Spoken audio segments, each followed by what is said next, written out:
Let's just cut right to it. That quote on your screen, it's a brutal truth. You know that feeling, right?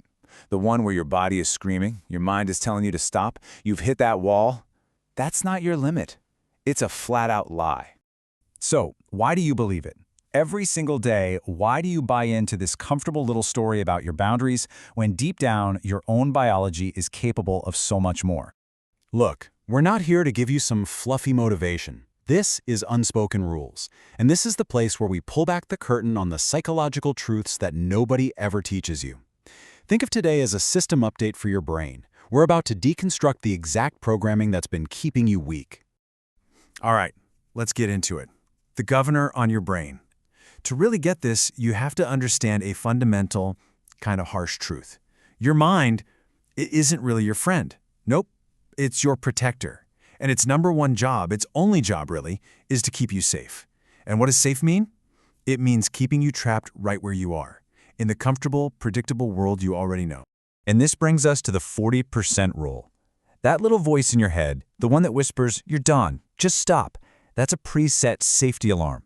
It's a survival mechanism, not a tool for making you exceptional.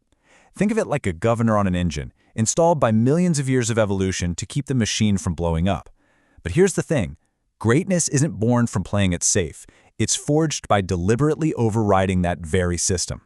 And I need you to understand, this is not just some clever motivational catchphrase. This is a biological reality. It's backed by something called the Central Governor Model. It's real science. And what it says is that your brain actively puts the brakes on your physical effort way before your body is actually done.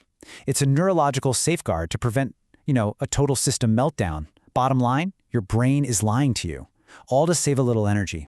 Just look at this. This chart shows you the gap, plain and simple. That massive 60%, that's the territory where the elite live and operate. It's like a reserve fuel tank that honestly 99% of people will go their entire lives without ever knowing they have. This isn't just a number on a chart. That's the chasm between the person you are right now and the person you are truly capable of becoming. It is pure, raw, untapped potential. So, what's the real difference maker here? It all comes down to how you interpret the signals your body sends you. The average mind, well, it hears fatigue and it just stops. It feels a little pain and it immediately retreats. It senses a shred of doubt and it surrenders. But a hardened mind? Oh, it has completely rewritten the code. For them, fatigue is just the price of admission for growth. Pain? That's just information, a threshold to be crossed. And doubt? Well, doubt becomes a compass, pointing you exactly where you need to go. Okay, so just knowing this governor exists, that's not enough, not even close. You have to systematically take it apart, piece by piece. And how do you do that? You weaponize discomfort. You turn that thing you've been avoiding your whole life into the very thing you actively hunt down. Seriously, read that quote again. Let it sink in. Your constant search for comfort, that is the single greatest enemy of your potential. A soft, easy life doesn't build the sharp mind. You know what it builds? A really, really sensitive governor. One that absolutely screams the second things get even a little bit tough.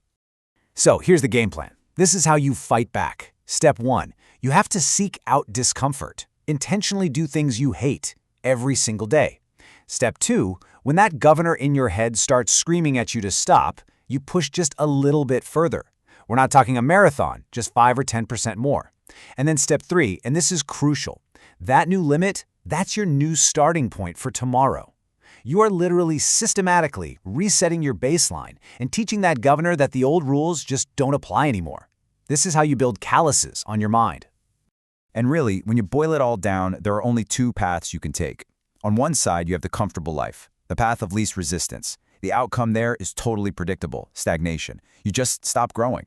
On the other side, you have the discomfort-driven life, a life of seeking out friction and growth. The outcome there, constant, never-ending evolution. There is no middle ground. There's no third path. Now look, embracing discomfort is one thing, but there will be moments when it's just overwhelming. The governor will be screaming so loud that all logic, all reason just goes out the window. For those moments, you're going to need more than just willpower. You need what we call a weaponized history. And that brings us to the cookie jar. Let's be very clear. This is not some feel-good scrapbook for you to look back on fondly. No, this is an arsenal. It's a mental file cabinet where you store every single victory, every failure you overcame, every obstacle you survived. This isn't meant to make you feel all warm and fuzzy inside. Its purpose is to give you cold, hard proof of who you really are when the chips are down. And again, this isn't just some clever mental trick. It's applied psychology. The principle is called self-efficacy. See, when you're drowning in the emotion of the moment, all that pain, all that doubt, your brain doesn't need empty motivational quotes. It needs proof. Recalling a time you actually succeeded provides that proof. It's tangible evidence that you've been in a tough spot before and you made it through. And what's really cool is that neurologically, this can actually trigger a dopamine hit, giving you a very real psychological second wind. So how do you stock this arsenal? You do it methodically. You list out every major achievement, every obstacle you've ever overcome, addiction, bad habits, whatever. Every single time you failed at something, but got back up and eventually succeeded. The times you kept going when everyone else quit. And oh yeah, definitely include every single moment you proved someone wrong. This stuff, this is your fuel. You collect these memories so that when you are at your absolute lowest, you can pull one out and remind yourself what you're made of. Okay, so once you've started to callous your mind and you've built up your arsenal, that's when you get to switch from playing defense to playing offense. That's when you can start turning all that internal resilience into a tool for external power. Just a single, powerful idea here. Excellence is a weapon. Never, ever forget that. In any competitive arena, work, life, whatever, relentless, undeniable excellence is the ultimate power move. This leads us to the art of taking souls. Now, this is not about being aggressive or loud. It's about psychological dominance, achieved entirely through your performance. It's about working so hard, pushing so far beyond what your competition believes is even possible, that you literally break their will to compete. You force them to look in the mirror and question their own work ethic, their own limits. You don't have to argue. Your performance becomes the argument, an argument they can't possibly win. So, here's the tactical briefing. First, you identify your opponent's standard of excellence. Then, you very publicly aim to blow past it. You make sure they see you outworking them, especially when they're taking it easy or when the conditions are awful. And then, you make them witness you achieve the very thing they said was impossible. In that single moment, you're not just winning, you're taking up residence in their head rent-free. The entire power dynamic shifts, and you did it all without saying a single word. It's all about taking their negativity, their doubt, all of their low expectations for you, and turning it into high-octane fuel. You're not just trying to win anymore. Your goal is to make them watch you win on a level they can't even begin to comprehend. That's how you take their soul.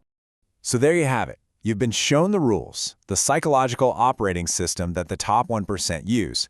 At this point, the question isn't, what are my limits anymore? The real question is, do you have the guts to actually go out and find them? Now you see it, and you can't unsee it.